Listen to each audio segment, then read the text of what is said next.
जय श्री कृष्ण। स्वागत है आप सभी का मेरे HS भारद्वाज यूट्यूब चैनल पर। कार्तिक मास के 27वें अध्याय की कथा ध्वजारोपण यानी मंदिर में ध्वजा लगाने का क्या महत्व होता है, तुलसी माता पे हमें ध्वजा लगाते हैं तो उसका क्या महत्व होता है, यह संपूर्ण कथा इस वीडियो में मैंने सुनाई है। वीडियो को पूरा सुने, कथा का बड़ा महत्व है।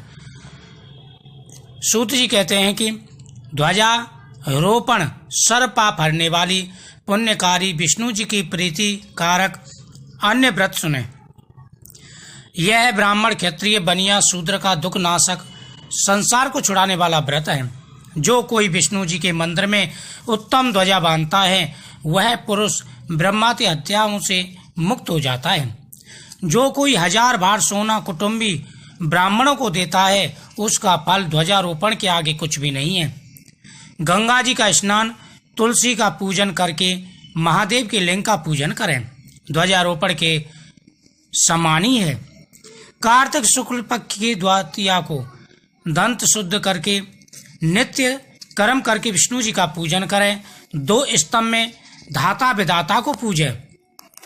हल्दी अक्षत चंदन से सफेद माला से युक्त 3 हाथ जमीन लीपे, उसमें अग्नि स्थापित करे, घी खीर से 108 आहुति दे।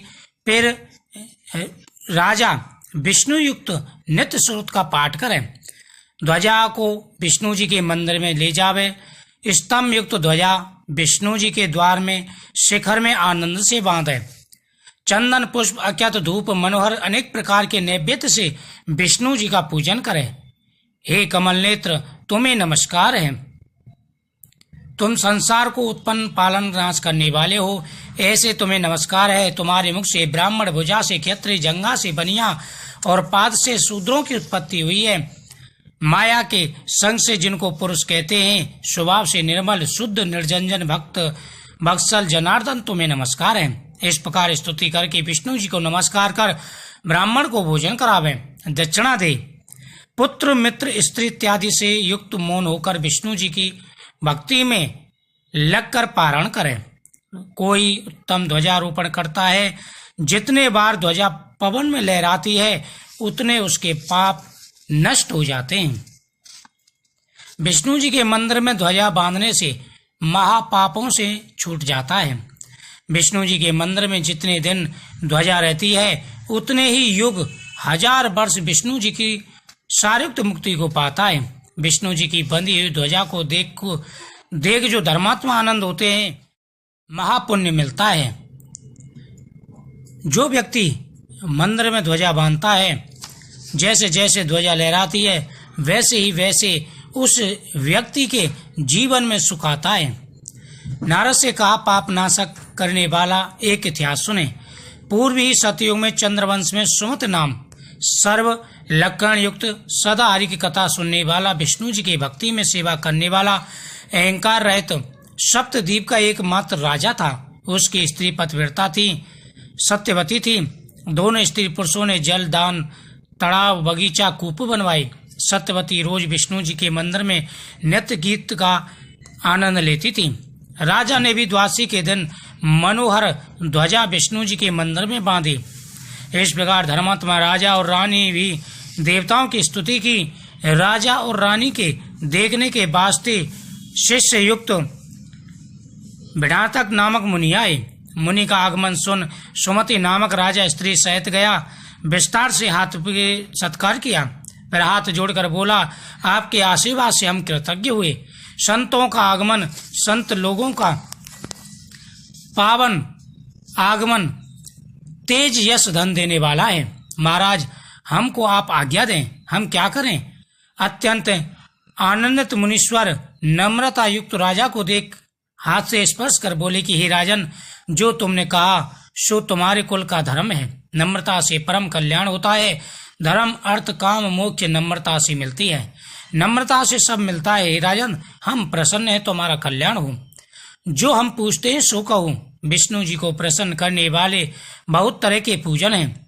तुम ध्वजा बांधने में युक्त हो, तुम्हारी स्त्री नित्य गान में युक्त है। इसका यथा युक्त कारण कहूँ। राजा बोला कि भगवान, जो पूछते हो सो सुनो। हे मुने, हमारा स्त्री पुरुष का चरित्र आश्चर्यचकित है।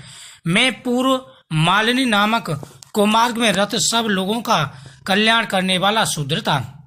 चुगल करने वाला, धर्म का देशी, देवताओं का द्रव्य लेने वाला, महापापियों के सहयोग से भक्य अभक्य का कुछ भी विचार नहीं करता था। गौ ब्राह्मण का नाश करता, चोर नित्य ही किया करता था। वैश्या में रत तथा प्रकार के हमारे कर्म देख सब लोगों ने छोड़ दिया। तब हम वन को गए। मृग मांस भक्षण करता, मार्ग में लूटता, एकाकी निर्जल वन में रहा। एक दिन खुदा पिपासा धूप से पीड़ित पुराने विष्णु जी के मंदिर में गया। हे मुनि, टूटे हुए विष्णु जी के मंदिर का पत्ता तृण काष्ठ से हमने उठाया। भोग की प्रीति से जमीन अच्छी तरह से लीपी, वहां व्याघ्र की वृत्ति से बहुत तरह से मृग मारकर जीव की रक्षा की। इसके बाद विंध्याचल पर्वत में रहने वाली निषाद की कन्या कोकलिनी नामक बंधुओं से निकाली हुई बहुत दुर्लभ देह खुदा से व्याकुल देव योग से वन में घूमती हुई मेरी स्त्री आई। इसको दुखित देख हमने बहुत दया से इसको जल और मांस दिया। इसने हमसे सब हाल कहा, सो सुनो। यह कोकलिनी नामक दामक निषाद की कन्या विंध्याचल पर्वत में रहती थी। चोरी करने वाली, सदा कठोर वचन बोलने वाली पति को इसने मार डाला। इससे बंधुओं ने इसे छोड़ दिया। वन में हमारे पास आई। उसी मंदिर में हम दोनों मांस खाते रहे। उस देवालय में रात्रि को मांस खाने से, आनंदित मंद्रा पीने से मत वाले एक दंड में कपड़ा बांधकर हम दोनों ने नाचे। हे मुने, उसी समय हम दोनों मर गए। इतने में यमराज के दूत पास में बांधकर ले गए। दोनों बांधकर यमपुरी ले गए। इतने में भगवान मधुसूदन ने नित्य कर्म से प्रसन्न हो अपने दूतों को बड़ा संवाद कहा। सब संवाद हमने सुना, सो सुने। देव विष्णु जी के दूत 1000 सूर्य के समान तेज वाले कोमल वचन बोलते हुए देवदूत बोले कि हे यमदूतों, इनको छोड़ दो, ये पाप रहित हैं। ये दोनों विष्णु जी के प्रिय भक्त हैं। ज्ञान 3 लोक में संपत्ति का कारण है। बिना पाप बुद्धि करने वाला पुरुष में अधम है। यमदूतों ने कहा, तुमने सत्य कहा, ये महापापी हैं। दंड देने के वास्ते इनको ले जाएंगे। श्रुति में कहा गया है कि धर्म श्रुति रहित अधर्म। ऐसा सुनकर विष्णु जी के दूत ने यमदूत से कहा, बड़े आश्चर्य की बात है। धर्म दृष्टि वालों, महान अधर्म स्पर्श कर रहा है। अपने कर्म के नाश पर्यंत तुम लोग नरक में रहोगे, जब तक सूर्य चंद्र पूर्व संचित पापों का प्रायश्चित नहीं देखा। बार बार क्यों पाप करते हो? मरण के समय भगवान का नाम सुनने से परम धाम मिलता है। भक्ति से नाम लेने पर तो कहना ही क्या। एक घड़ी आदि से भी आदि में जो मंदिर में स्थित भगवान का नाम लेता है, वह बैकुंठ लोक का अधिकारी हो जाता है। विष्णु जी के दूत ऐसा बोलकर पास से छोड़ हम दोनों को विमान में लेकर विष्णु लोक को गए। परम पद को ले गए। हम दोनों विष्णु जी के निकट रहे। जितने भगवान विष्णु के निकट रहे,